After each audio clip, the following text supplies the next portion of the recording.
Okay, there are two things I'd like to go over with you just to be sure you understand them. This is important that you have this, that you understand this before you do more materials. One has to do with the idea of calculations. We've talked about formulas, but you also can do calculations within cells.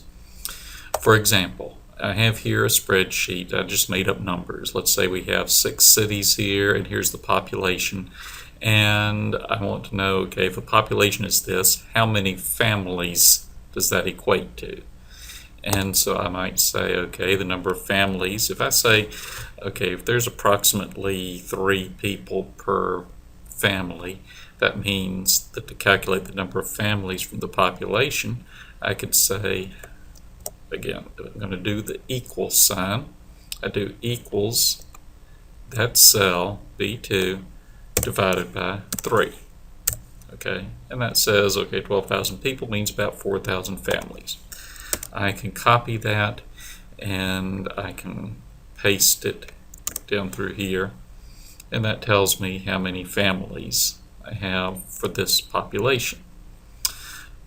So you notice what I did up here, that to say divide, I used the slash sign. Okay, B3 divided by 3. If I were going to use multiplication, you use the asterisk. That's what stands for multiplication. Okay, let me see what that does. Okay, so you have multiplication, you have division, and then obviously you have addition like that, or you have subtraction. Those are pretty easy. But let's take it back to division. Okay, so we have this now where I've taken this cell divided by 3. But the problem is, let's say that I have some more information. I find that instead of there being 3 people per family, it's actually more accurate if I divide it by 5. Well, I could go through here, change each of these. Instead of divided by 3, I could say divided by 5. And I could do that in each of those cells. Now, there's only 6 of them here, so it's not too hard to do that. But if I had a large table, that would get really hard to be sure I changed all those.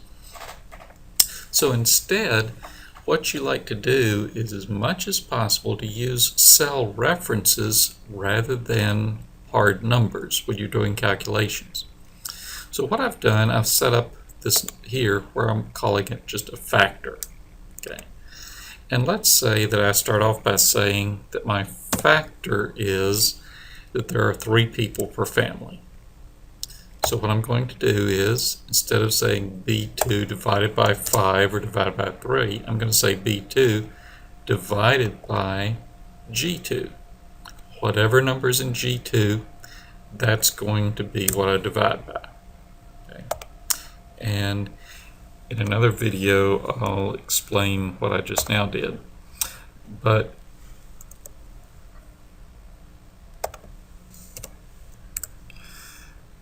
what I'm going to do now, I can take that same cell and I copy it down through there, and now I have the same results as I had when I just said, okay, take cell B3 divided by 3.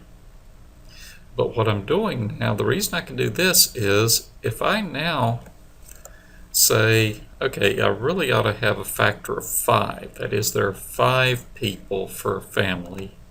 If I change this one number here to 5, notice all these automatically changed. Okay. By just changing one number, all of these changed because they all refer to this one thing instead of a hard and fast number. I could make that factor 2. If I do, then all of these are changed. I could make that number 100 if I said there's 100 per family.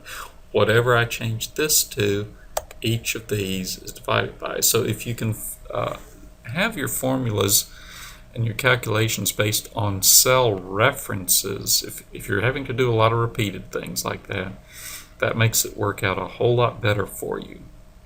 So that's how you do just basic calculations in cells, and the idea of using cell references rather than hard numbers.